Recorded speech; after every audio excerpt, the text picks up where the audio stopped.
Hi ನಮಸ್ಕಾರ, Geetha V ಅಡುಗೆ ಮನೆಗೆ ನಿಮಗೆಲ್ಲರಿಗೂ ಸ್ವಾಗತ. ಇವತ್ತಿನ ರೆಸಿಪಿ ಬಂದ್ಬಿಟ್ಟು ಸೋಯಾ ಪೆಪ್ಪರ್ ಕರಿ ಯಾವ ರೀತಿ ಮಾಡೋದಂತ ಹೇಳಿ ತೋರಿಸ್ಕೊಡ್ತಾ ಇದ್ದೀನಿ. ಅದಕ್ಕೆ ಮುಂಚೆ ಫಸ್ಟ್ ಟೈಮ್ ನಾನು ವೀಡಿಯೋ ನೋಡ್ತಾ ಇದ್ದರೆ ಪ್ಲೀಸ್ ಸಬ್ಸ್ಕ್ರೈಬ್ ಆಗಿ ಪಕ್ಕದೊಳಗಿರೋ ಬೆಲ್ ಬಟನ್ನ ಕ್ಲಿಕ್ ಮಾಡಿ. ಬನ್ನಿ ಇದು ಯಾವ ರೀತಿ ಮಾಡೋದು ನೋಡೋಣ. ಚಪಾತಿಗೆ ಅನ್ನಕ್ಕಂತ ತುಂಬ ಚೆನ್ನಾಗಿರ್ತದೆ. ಬನ್ನಿ. ಸೋಯಾ ಬೀನ್ಸ್ ಪೆಪ್ಪರ್ ಕರಿ ಯಾವ ರೀತಿ ಮಾಡೋದಂತ ತೋರಿಸ್ಕೊಡ್ತೀನಿ. ನಾನು 10 ರೂಪಾಯಿದು 2 ಪ್ಯಾಕೆಟ್ ತೊಗೊಂಡಿದ್ದೀನಿ. ಚೆನ್ನಾಗಿರ್ತಿತ್ತು. ಅದರೊಳಗೆ ಲೂಸ್ ತೊಗೊಳೋದು ಸ್ವಲ್ಪ ಮಣ್ಣು ಥರ ಇರ್ತಿದೆ. ಈ ಥರ ಪ್ಯಾಕೆಟ್ ಒಳಗಿರೋದು ತೊಗೊಂಡಿದ್ದೀನಿ. ಚೆನ್ನಾಗಿರ್ತಿದೆ. ಬನ್ನಿ ಯಾವ ರೀತಿ ಮಾಡೋದು ನೋಡೋಣ.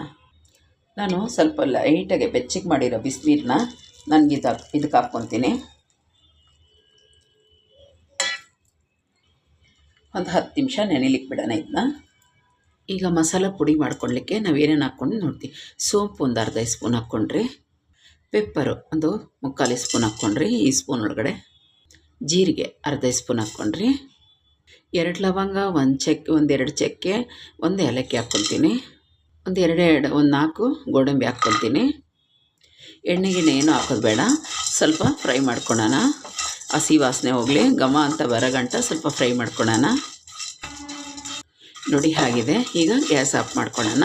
ಇದು ತಣ್ಣಗಾಗ್ಲಿಕ್ಕೆ ಬಿಟ್ಟು ಆಮೇಲೆ ರುಬ್ಕೊಂಬಿಡೋಣ. ಇದು ಮಿಕ್ಸಿ ಜಾರ್ಗೆ ಹಾಕ್ಕೊಂಡು ರುಬ್ಕೊಂಬಿಡೋಣ. ನೀರಿಗಿರು ಹಾಕ್ಬಾರ್ದು. ನೋಡಿ ಹುಡಿಯಾಗೆ ರುಬ್ಕೊಂಡ್ಬಿಟ್ಟಿದ್ದೀನಿ. ಚೆನ್ನಾಗಿ ನೆಂದಿದೆ.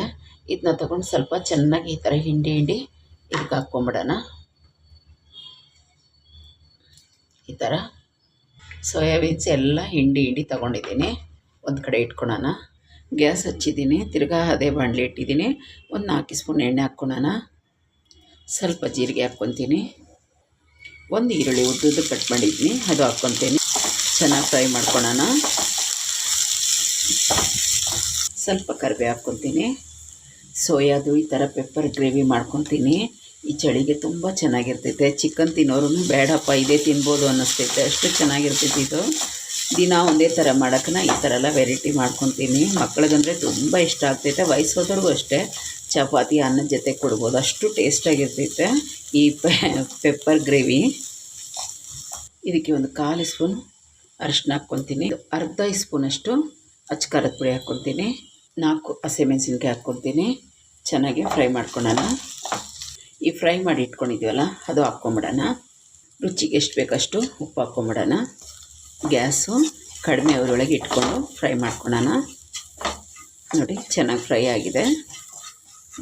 ಒಂದು ಲೋಟ ಅಷ್ಟು ನೀರು ಹಾಕ್ಕೊಳ್ಳೋಣ. ಚೆನ್ನಾಗಿ ಮಿಕ್ಸ್ ಮಾಡಿ. ಈಗ ಕುದೀತಾ ಇದೆ. ಈ ಸೋಯಾಬೀನ್ಸ್ ಹಾಕ್ಕೊಂಬಿಡೋಣ. ಸ್ವಲ್ಪ ಕೊತ್ತಂಬರಿ ಸೊಪ್ಪು ಹಾಕ್ಕೊಳ್ಳೋಣ. ಸ್ವಲ್ಪ ತಿರ್ಸ್ಕೊಳ್ಳೋಣ ಆ ಕಡೆ ಚೆನ್ನಾಗಿ ಮಿಕ್ಸ್ ಮಾಡ್ಕೊಳ್ಳೋಣ. ಮೀಡಿಯಮ್ ಉರಿಯೊಳಗೆ ಒಂದು 10 ನಿಮಿಷ ಬೇಯಿಸೋಣ. ಕುದೀತಾ ಇದೆ, ಚೆನ್ನಾಗಿ ಕುದೀಲಿ. ಈಗ ಗ್ಯಾಸ್ ಕಡಿಮೆ ಮಾಡಿ ಇಡೋಣ.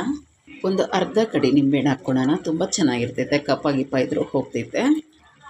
ಚೆನ್ನಾಗಿ ಮಿಕ್ಸ್ ಮಾಡಿ ಒಂದು 2 ನಿಮಿಷ ಕುದಿಸೋಣ. ನೋಡಿ ರೆಡಿಯಾಗಿದೆ. ಈಗ ಸರ್ವ್ ಮಾಡ್ಕೊಳ್ಳೋಣ.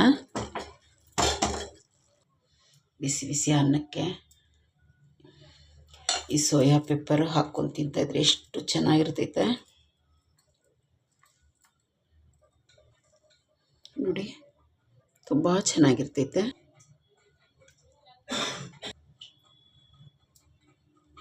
ನಿಮ್ಗೆ ಇಷ್ಟ ಆಯಿತಾ ಸೋಯಾ ಪೆಪ್ಪರ್ ಗ್ರೇವಿ ಯಾವ ರೀತಿ ಮಾಡೋದಂತ ಹೇಳಿ? ನಿಜವಾಗ್ಲೂ ತುಂಬ ಚೆನ್ನಾಗಿರ್ತೈತೆ. ನಿಮ್ಗೆ ಇಷ್ಟ ಆದರೆ ಪ್ಲೀಸ್ ಒಂದು ಲೈಕ್ ಕೊಡಿ, ಸಬ್ಸ್ಕ್ರೈಬ್ ಆಗಿ, ಪಕ್ಕದೊಳಗಿರೋ ಬೆಲ್ ಬಟನ್ನ ಕ್ಲಿಕ್ ಮಾಡಿ. Thank you. ನಾನು ವೀಡಿಯೋ ನೋಡಿದಾಗ ಬಾಯ್.